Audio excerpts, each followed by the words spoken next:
do Partido Social Democrata, Miguel Sousa, vai usar da palavra para rebater também as críticas feitas pela oposição ao longo desta sessão solene comemorativa do Dia da Região e das Comunidades Madeirenses. Caros colegas, povo da Madeira e do Porto Santo, a autonomia regional foi a maior conquista da minha geração. Para muitos, foi a maior realização da democracia portuguesa. É um elevado orgulho e um sentido de privilégio ter a oportunidade, no dia da sua celebração solene, poder registar o meu louvor a todos os heróicos conquistadores e aos que até aqui têm lutado para que a autonomia ainda seja a realidade que nos faz soberanos da nossa vontade e ambição. A emoção do primeiro voto nos deputados constituintes pela Madeira, dos quais madeirenses apenas os eleitos social-democratas, um deles filho desta bela cidade de Machico, berço do desembarque português, é memória que nunca pode ser apagada pelo que representou nas pagadas da nossa história. O PSD na Madeira foi a força política decisiva na afirmação da nossa vontade de caminharmos pelo nosso próprio pé, de sermos o que em consciência fosse determinado pelo nosso povo, de não sermos comandados à distância. Hoje, muitos mais madeirenses encontram na autonomia a base do nosso sucesso coletivo. Foram duros os primeiros passos de afirmação autonómica, mesmo com evidente ameaça física. O PSD não só convenceu os madeirenses das vantagens da autonomia sobre o centralismo de Lisboa, como trouxe ao movimento os que chegaram a pensar que Portugal não era solução de continuidade pátria aceitável. Os soberanistas ou nacionalistas, depreciativamente chamados de separatistas, que com a sua coragem e risco evidente de martírio, mas por muitos acarinhados, revelaram-se de uma importância fundamental no destino escolhido para a nossa história presente. Esses que não tiveram razão no seu tempo e souberam juntar-se à corrente maioritária da autonomia, merecem o nosso respeito e admiração, porque a dimensão autonómica não seria a que temos caso não tivessem persistido com os seus ideais. Hoje há mais separatistas em Lisboa do que na Madeira. Este atual entendimento, tranquilo e pacífico, com o nosso próprio futuro, tem a chancela e a liderança do PSD Madeira. Facilmente reconheço o que para o PSD também é indiscutível, que a liderança política de Alberto João Jardim foi decisiva, não só para a conquista, como para a consolidação da autonomia. Não há feitos históricos sem heróis. A autonomia tem o seu. Em 1976 é aprovada a autonomia das regiões portuguesas, princípio constitucional que deve ser respeitado por igual por todos os portugueses e que não podemos esquecer e não sei se perdoar aos que com ela discordaram. Os anos seguintes foram de transição de poderes e competências para a esfera regional, num período de nenhuma estabilidade política e governativa no país. Nesse pré português de governos em catadupa, eleições sucessivas e episódios político-partidários, por vezes rocambolescos, era natural uma defeituosa construção dos pilares das autonomias. Parece consensual que se impõe que o nosso Presidente da República, seja patrono de um entendimento nacional entre Estado e regiões autónomas para regularização e acerto das muitas e diversas imperfeições que persistem no funcionamento e custo da autonomia, nomeadamente sobre o previsto no ponto 4 do artigo 229 da Constituição. A Presidência, por todos admirada dos afetos, daria lugar a mais um ato patriótico de entendimento e aproximação entre continentais e ilhéus. Seria um passo histórico acertarmos o nosso relógio político com Lisboa, acabarmos com o contencioso que o centralismo mantém como marca colonial.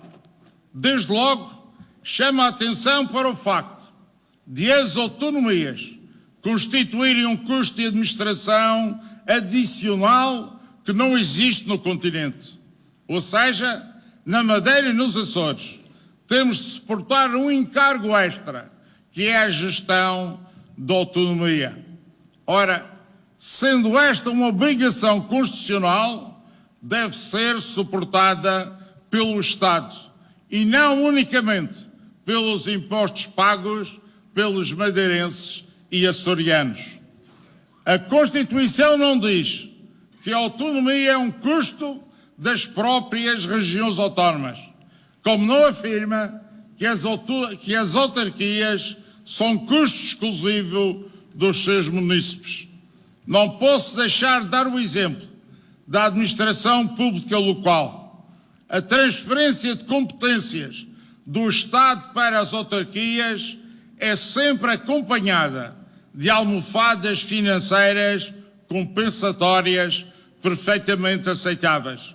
Já as transferências de serviços do Estado para as regiões autónomas não tiveram nem têm qualquer ajuda financeira e, no caso da saúde e educação, por força da lei geral e do direito de equidade, sendo as receitas despeciendas, o suporte financeiro é enorme. Olhando para trás, chega a pensar que a transferência de competências para as regiões autónomas foi, por parte do Estado, mais um celebrar de custos que uma perspectiva de promover e cumprir um então novo princípio constitucional. Cabe a todos os portugueses a responsabilidade dos acertos com a história, para que as próximas gerações não repitam que sabíamos do que está errado, mas nada fizemos para corrigir. Tinha 20 anos de idade em 25 de abril de 1974. Estudava em Lisboa numa das suas universidades. Aí comecei a admirar os meus colegas que, por ideais que só mais tarde compreenderia na plenitude, eram vítimas da repressão fascista do regime anterior. Eram jovens que, mesmo perante a perspectiva de uma vida com sofrimento e sabores graves, não hesitavam em dar corpo e alma à luta pela liberdade, pela democracia e por uma vida social, económica e cultural decente. O sonho comandava a vida. O sofrimento era muito, mas a compensação parecia maior. Para quem quase nada tinha, nada havia a perder. E a libertação de 25 de novembro parecia o amanhecer da noite de terror salazarista, em que todos os horizontes eram possíveis e não mais dificuldades iriam persistir. É preciso repetir, principalmente aos jovens, que a liberdade, a democracia e a autonomia não existiram sempre. Houve tempo de desespero, de guerra, de pobreza, de privilégios injustos, de perseguição por diferentes ideais, de cultura inacessível, onde poucos tiveram a regalia de ir à escola. A regra era ter muito pouco, na maioria das vezes quase nada, e sujeitar a uma vida que hoje em dia, se permanece, é de exceção. Senhor Presidente, senhoras e senhores deputados, no global, os madeirenses devem estar satisfeitos com o trabalho do PSD ao longo destes 40 anos. Não podia ser perfeito, mas claramente foi muito acima das expectativas. Não apareceu ainda quem ache que pudesse ter feito melhor. Se perguntarmos aos portugueses do continente pela Madeira, invariavelmente dão uma resposta de quem sabe que aqui há qualidade de vida, satisfação geral e boa liderança política. E o nosso sucesso é ainda mais confirmado quando vimos o discurso do Presidente da República no Dia de Portugal, cheio de críticas sobre o seu próprio país. No final de tudo, a democracia não criou um país saudável, íntegro e solidário. As histórias de crime e gestão danosa são diárias e não têm fim. Todos os dias pensamos acordar mais pobres porque alguém descobriu uma nova fraude ou um novo roubo de bem público. Ninguém vê a tempo, regula como deve ser, evita o dano ou acusa o delito. Não ter memória é a maior qualidade da responsabilidade nacional. Quem não tiver memória está safo. No entanto, aos pequenos e honestos cidadãos nada é perdoado ou facilitado. Este era tradicionalmente o discurso da esquerda. Agora é o do PSD. Temos o caricato exemplo da Assembleia da República basear os seus inquéritos em depoimentos de criminosos com dia de folga na cadeia para esse efeito. Este é o país de costa a costa. O país da geringonça, de quem para ser primeiro-ministro não olhou ideologias e parceiros antidemocratas. A gritaria nacional feita por um prémio financeiro distribuído por quadros da TAP no valor de €1 milhão é incomparável com o silêncio cúmplice à volta de um esquema viciado de tarifas que permite roubar ao Estado num ano 3 dezenas de milhões de euros.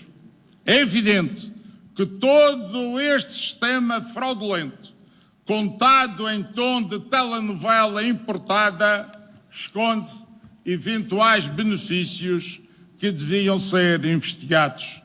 No final de contas, a TAP cobra 200 euros para o percurso Lisboa-Washington e 300 para São Francisco, fazendo os madeirenses pagar mais de 400 euros como forma de receber dos cofres do Estado o máximo de subsídio. Um assalto ao dinheiro público numa parceria cúmplice entre o governo de António Costa e os seus sócios luso-brasileiros.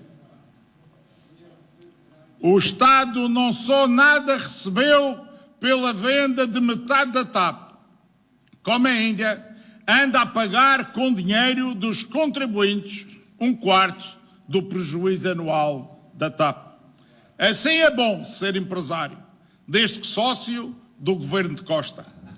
Mas verdade é que a TAP faz o que quer e se for muito má uma qualquer sua decisão, São 12 horas. O máximo a esperar é um comentário do Ministro dos Transportes e outro do Primeiro-Ministro.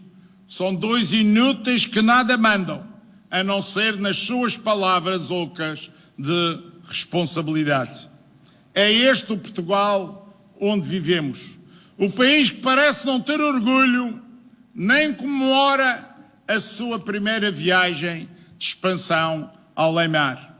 Que não celebra o Dia de Portugal na Madeira porque é ano de eleições regionais, num país e num ano onde todos os portugueses votam pelo menos 2 vezes. Esta desqualificação mental é suficiente para rejeição coletiva de quem a considerou. Tratam-nos como se fôssemos idiotas. Portugal chega sempre atrasado ao encontro com a história.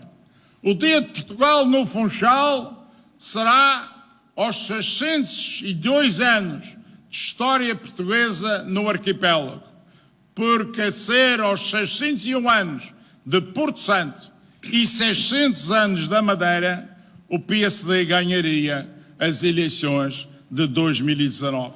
É claro que vai ganhar. Ao se aproximar o completar das primeiras 5 décadas da autonomia, não parece aceitável ainda estarmos pendentes e dependentes de boas ou más vontades que não são políticas, mas meramente partidárias e algumas vezes pessoais. Não trago picareta para este dia de orgulho regional. Não falei de partidos, com exceção do meu, e não vou falar. A história da Madeira é a escrita pelo PSD. Sabemos todos ao que vamos no ano de 2019.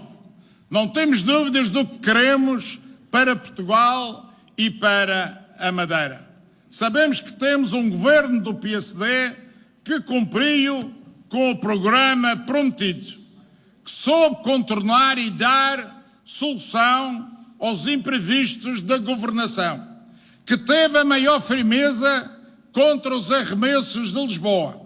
Um governo que trabalha, que é sério e rigoroso, que reúne os indispensáveis talentos para formar uma equipa competente, que nos garante todas essas qualidades nos próximos 4 anos. Saúdo, em nome do Grupo Parlamentar do PSD, o Presidente do Governo Regional, Dr. Miguel Albuquerque, e todo o seu Governo, pela defesa da autonomia, pelo rigor financeiro e pela democracia social, cultural e económica que vivemos na Madeira e no Porto Santo.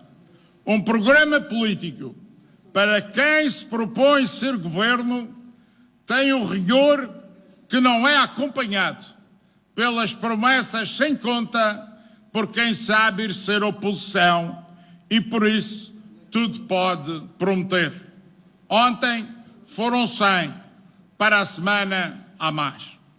Alguém identifica uma única ideia da oposição que consideremos ter sido muito importante tê-la aproveitado?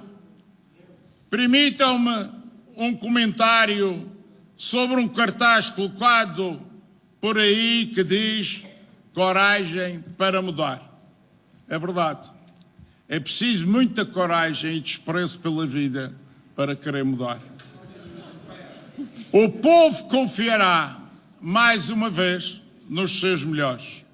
Estes 40 anos foram empurrados por causas de grande significado para a nossa vida coletiva. Primeiro foram a democracia e a autonomia, que iluminaram os primeiros passos da nossa vida política em liberdade.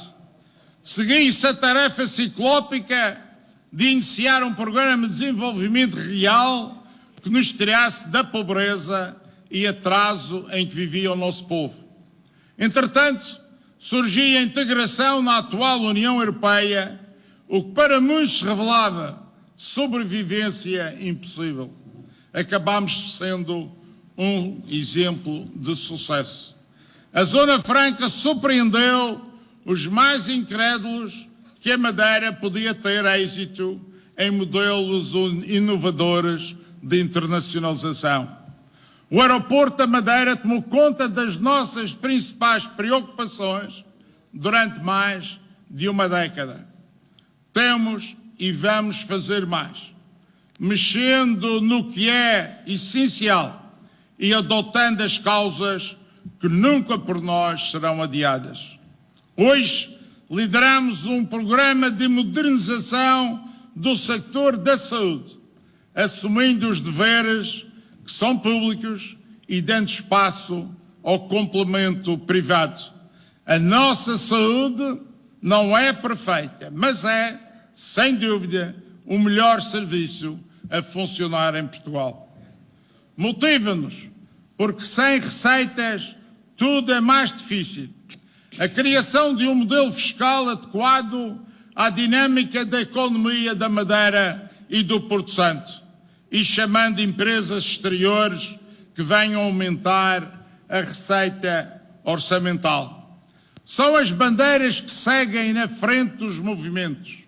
São elas que mobilizam a nossa determinação e nos preparam para enfrentar um novo modo de encarar e viver uma época que é distinta e que continuará sempre a mudar. As democracias modernas vivem o tempo da comunicação digital. A Madeira não escapa à regra imposta por uma nova era na comunicação com as pessoas. A ideia de que devemos confiar a tarefa de informar as pessoas acerca das notícias e da política a um grupo exclusivo de meios de comunicação social acabou. Talvez por isso algum desespero de quem se julgou poder. Até fomos criticados por ter fixado cartazes com um simples obrigado pela participação cívica dos madeirenses e porto-santenses nas últimas eleições europeias.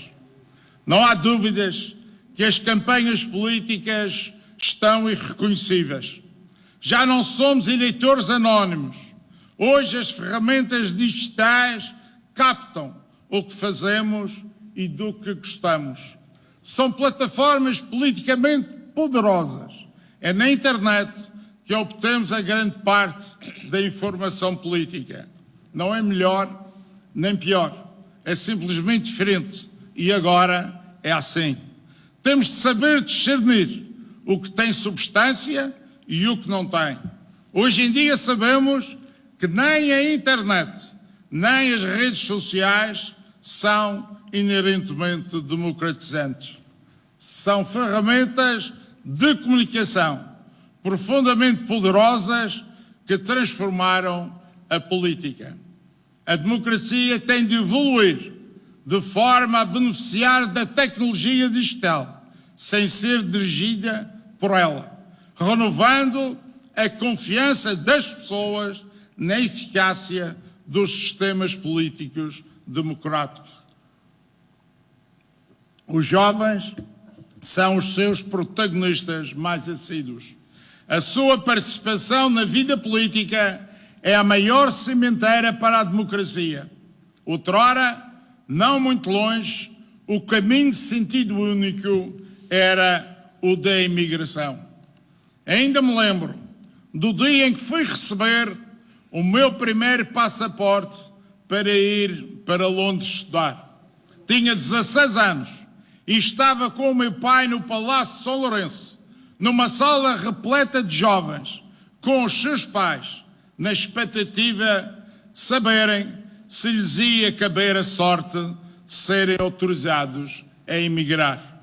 Os sortudos eram chamados um a um em voz alta e ninguém imagina a festa que se seguia, no contraste com a tristeza e choro dos que até final não foram nomeados. Hoje, o regresso é imposto a muitos que recebemos de braços abertos.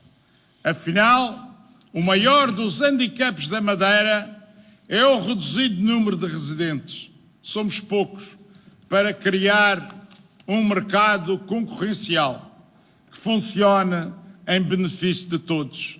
Assim, vivemos com necessidade de regulação pública, de intervenção que é escusada nos centros europeus. É tudo uma questão de mais ou menos oportunidades. E os pequenos centros periféricos têm essa dimensão reduzida. Senhor Presidente, caras e caros colegas, minhas senhoras e meus senhores, para terminar, permitam-me uma nota pessoal. Sou político a desempenhar funções eletivas há mais tempo em Portugal. Ainda tenho o registro do mais jovem membro do governo. Exerço a nobre função parlamentar. Tenho muito orgulho em ter sido o primeiro presidente da organização política de juventude do meu partido. Agradeço ao PSD essa enorme honra e oportunidade que me deu de servir a minha terra, de ajudar ao nascimento da autonomia e ao seu desenvolvimento. Só fiz política em democracia e continuarei dedicando parte da minha vida ao futuro da Madeira. Desculpem se alguma vez no calor do debate político excedi alguma regra ética. Procurei ser justo e esgrimir apenas argumentos políticos. Não contem com silêncio da minha parte. A Madeira e a minha família são tudo para mim. Não desisto. Obrigado.